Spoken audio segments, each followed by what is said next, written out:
What makes a man walk away from privilege and comforts of life to lead a war? What makes a nation rise and fall within 30 months? This is not just the story of a soldier. It is not just the story of a war.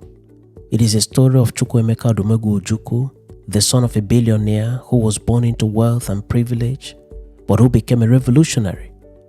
It is a story of the Oxford graduate who once held the fate of millions of people in his hands.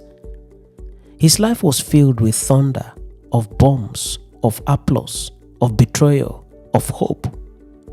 From exile to politics, from power to pariah, to legend. What you're about to hear isn't just history.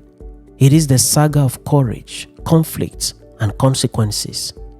So buckle in, because Nigeria's history cannot be told without telling the story of Chukwuemeka Odumegwu Ojukwu. Born on November 4, 1933 in Zungeru, northern Nigeria, Ojukwu came into the world with everything. His father, Alois Odumegwu Ojukwu, was not just any man. He was the first Nigerian billionaire and one of the country's most successful businessmen. From transport to trading, Alois built an empire during colonial rule and held a seat on the board of multiple companies. It was expected that his son would naturally inherit the family fortune and keep the business legacy alive.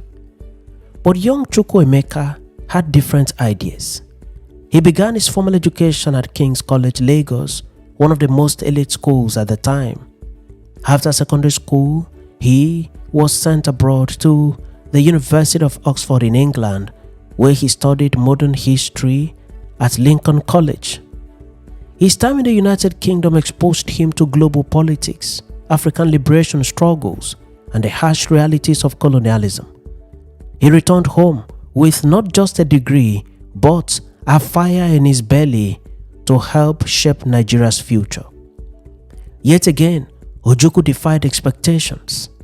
Rather than sit in an air-conditioned office managing his father's empire, he joined the Nigerian Army in 1957, one of the first university graduates to do so at the time. At that time, most officers were either British or from humble backgrounds. Rich kids were not in the military. A man of Ojukwu's wealth and pedigree was expected to lead a boardroom, not a battalion. For Chukwuemeka Ojukwu, duty was louder than comfort. His entry into the army wasn't smooth.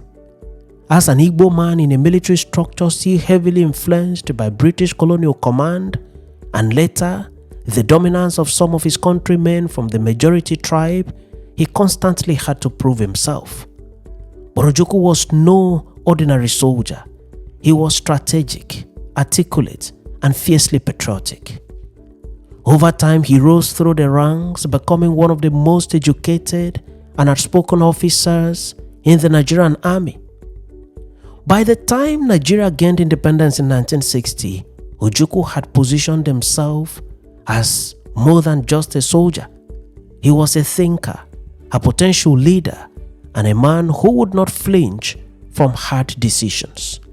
Nobody, absolutely nobody, could have predicted just how far that determination would take him. In a few short years, the young man who was born in Zungeru in present-day Niger State would find himself at the center of a national storm, leading a region to secede from Nigeria and going down in history as the face of one of Africa's most tragic conflicts. The stage was set. By the early 1960s, Nigeria was freshly independent, but already falling apart. There were ethnic tensions, political rivalry, and corruption boiling beneath the surface. The young country had just witnessed its first military coup on January 15, 1966, a coup that shook the foundations of the Nigerian state. The coup, led by Major Chukwuma Kaduna Nzeugu, targeted top political and military leaders, mainly from the north and from the west. Several prominent figures were assassinated, including Prime Minister Tafawa Balewa, Ahmadu Bello, Premier of the Northern Region, and Samuel Akintola, Premier of the Western region. Then President Nnamdi Azikiwe and General Ironsi were not touched. Azikiwe was out of the country on vacation. Ironsi was in a night party in Lagos and was not found at home when the soldiers invaded his residence. This stark reality led many in the north to believe the coup wasn't just political, but that it was an ethnic war.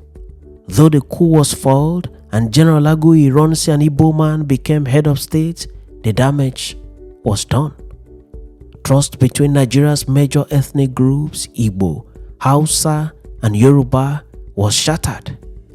The army, once seen as neutral, was now viewed as sharply divided and dangerous. Ojukwu did not participate in the coup. In fact, he played a major role in ensuring that peace returned to the northern region, protecting many northerners from retaliatory violence. He followed orders, stayed loyal to the chain of command, and upheld the unity of the country. But peace was short-lived. On July 29, 1966, another military coup, this time a counter-coup, was launched by northern soldiers. General Ironsi was captured and killed in Ibadan. The chain of command shattered and confusion reigned about who should lead next as head of state of Nigeria. Ojukwu, who believed in proper military hierarchy, argued that Brigadier Babafemi Ogundikpe, as the most senior military officer in the country at the time, should take over the reins of power. But Ogundikpe, a southerner, held no sway over the troops in the north. The soldiers only recognized Yakubu Gowon, a northern officer, even though he was younger in military rank to Ogundikpe. A power struggle erupted. Ojukwu refused to recognize Gowon as head of state of Nigeria, insisting that the military must follow its own rules. Gowon, however, quickly gained support from the north and from the west. This standoff was the first crack in what would soon become a full-blown national fracture. Behind closed doors, peace talks were attempted, the Abure Accord in Ghana being the most notable, but those agreements would later collapse. Ojukwu's loyalty to the constitution and military order was soon overshadowed by the desperate cries from the eastern region, especially the Igbo people, who felt increasingly unsafe and unwanted in Nigeria. The brutal killing of Igbo people in the north following the second military coup, the massacres of civilians that claimed tens of thousands of lives, transformed Ojukwu from a soldier trying to fix a broken system into a leader ready to break away from it. The time for diplomacy was slipping away. The road to Biafra had begun. In 1967, Nigeria was on fire. Ethnic killings in the north had turned deadly. Hundreds of thousands of Igbo people were slaughtered. Trains and trucks carried bodies back to the east. Survivors arrived in tears and in blood, bringing tales of horror. In the east, one man became the voice of his people, Chukwuemeka Odumegwu Ojukwu, who at the time was the military governor of the eastern region. Ojukwu had tried to stay within Nigeria. He attended peace talks and pushed for a confederation that would let each region govern itself. But every step forward was blocked or reversed. The Abure Accord signed in Ghana between Ojukwu and Gowon promised peace, regional autonomy and reconciliation. But when Nigeria's federal government returned home, they accused Ojukwu of misinterpreting what was agreed upon in Abure.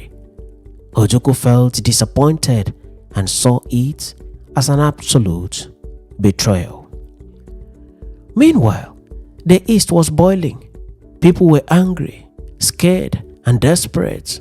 Ojukwu's military barracks became more than a command post. It became the heartbeat of a new idea, Biafra. On May 30, 1967, Ojukwu stood before microphones and in the full glare of the day and before the people of the eastern region and the press and declared as follows, quote, "We, the people of Eastern Nigeria, do hereby solemnly proclaim that this territory shall henceforth be an independent sovereign state to be known as the Republic of Biafra." End of quotes. And just like that, Biafra was born, and so was war. The Nigerian government viewed Ojukwu's secession as treason. Within weeks, troops moved into the Midwest, marching towards the east. Ojukwu's Biafra, underprepared, underarmed, but fiercely determined, resisted the Nigerian troops. The Nigerian Civil War, also known as the Nigeria-Biafra War, effectively began. Unknown to many, the war would last for 30 bloody months.